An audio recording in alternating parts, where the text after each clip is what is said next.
Hey y'all, thanks for watching. So today I'm going to do a video on Attorney General Barr's speech, and it's really, I plan on doing a different video today. What I was going to do a video about was Regina Nicholas and Dennis Tuttle, a married couple from Houston who were murdered by the police out there, by the Houston Police Department. And this kind of ties back into that, so we're going to start with this. So Attorney General William Barr was giving a speech at a ceremony that the Department of Justice was holding for honoring law enforcement and police officers from around the nation. And again, this isn't to shit on all police officers. Many of them do fine work, and again, many of them deserve to be honored for the hard work that they do and the sacrifices that they make on a daily basis. So don't think that I'm saying all police are bad, because I'm not. What I'm doing is trying to lay out the facts as I see them and to call them out for them.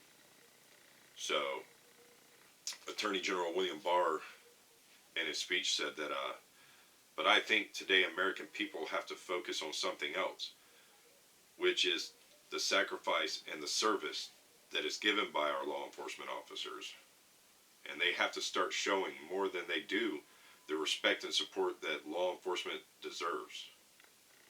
And if communities don't give that support and respect, they might find themselves without the protection they need.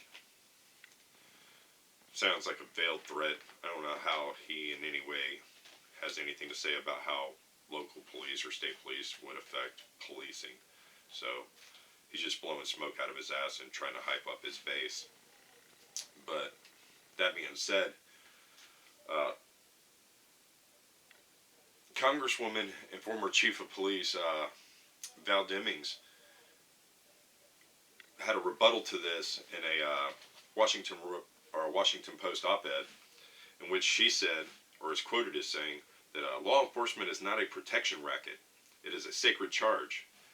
We take an oath, not to any individual or faction, but to the Constitution, or in other words, to society at large. Because at the end of the day, law enforcement and the community are the same. The police are the community, and the community is the police. She went on to say that modern policing at its best is a dynamic, constructive, collaborative, and empowering relationship between officers and civilians, predicated on the fundamental principle that in the eyes of the law, all of us are equal. Now, I believe that everyone employed in service of the criminal justice system needs to remember the oath that they took.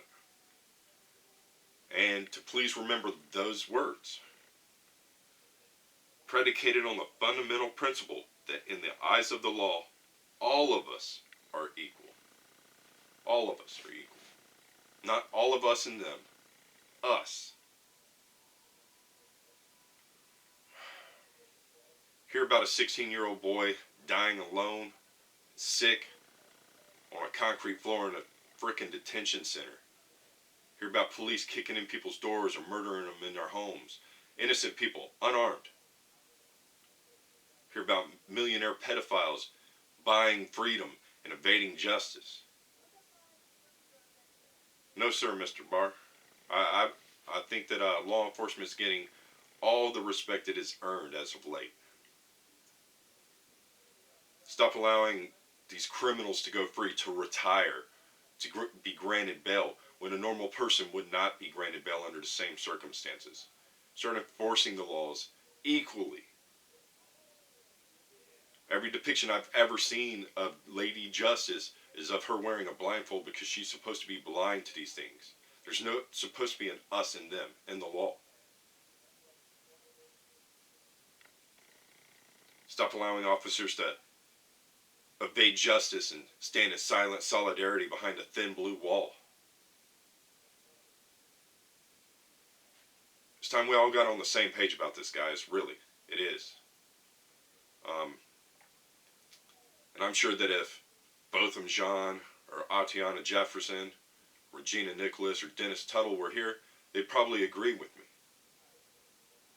But again, it's just my opinion. If y'all like this video, please comment below, share, like, and if you didn't, well, you know what? Go ahead and subscribe and hit that notification bell, and I'll be back again tomorrow for you to hate me again. Thank you.